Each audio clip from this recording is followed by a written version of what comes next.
एउटा नयाँ पुस्तालाई रिप्रेजेन्ट गरेर हामीहरू आइरहेको छौँ र त्यो पुस्ताको इज्जत धान्ने कर्तव्य मेरो हो र म त्यो पुस्ताको इज्जत फाल्न नदिनको लागि म हर कदम प्रयास गर्छु।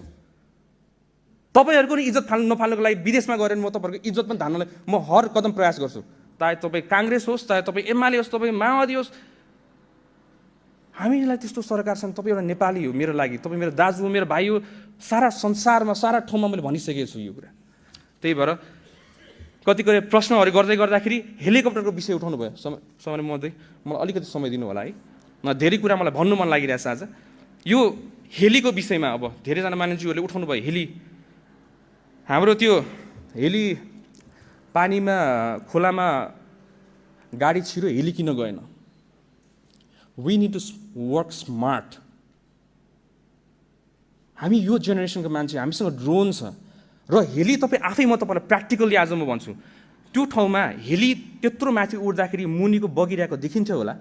हेली जाँदाखेरि गाडी मुनि छिरिसक्यो, खोलामा गइसकेको।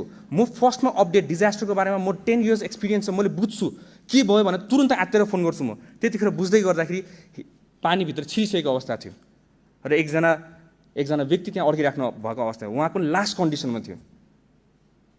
हेलीले उद्धार गर्नलाई तपाईँको सर्टन चिजहरू चाहिन्छ त्यसमा, र त्यो मुनि गएर खोज्नु मिल्दैन, त्यसमा ड्रोन चाहिन्छ। ड्रोन भयो भने तपाईँको मुनि गएर हामीले चाहिँ मजासित कहाँ सकेको छ भने खोज्नुपर्छ।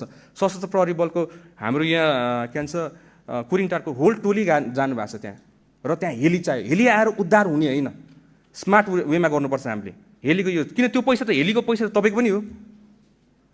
कतिजनाले मलाई फोन गर्नुहुन्छ, यहाँ एकदम अर्जेन्ट भयो हेली उडाउनु पऱ्यो, एकदम अर्जेन्ट भयो हेली उडाउनु पऱ्यो। किन? अब सवारी दुर्घटना भएको छ, हामी बुझ्छौँ त्यो संवेदनशील पनि, त्यसको विषय हामी बुझ्छौँ, वी अन्डरस्ट्यान्ड। तर सोच्नुहोस् त, हामीले त्यो पूर्वाधारलाई विकास गर्दै जाने होला नि त हामीले त। अब त यो हेली पनि एउटा के रहेछ, सान रहेछ क्या। मैले हेली उडाउनु सकेँ भन्ने टाइपको एउटा भोटरहरूलाई दिने एउटा त्यो एउटा के भन्नुमा एउटा भोटिङ एउटा उ त्यो जस्तो के। त्यस्तो नगरौँ, राज्यको पैसा हो, त्यसलाई दोहन हुनु नदिउँ। सकेसम्म परिस्थिति अवस्थाले माग्यो भने हामीले गर्ने हो, तर अवस्थाले नमागेको कन्डिसनमा हामीले गर्नु हुँदैन। त्यो तपाईँकै पैसा हो। फेरि तपाईँहरूले प्रश्न गर्नुहुन्छ हेली किन उडाएको?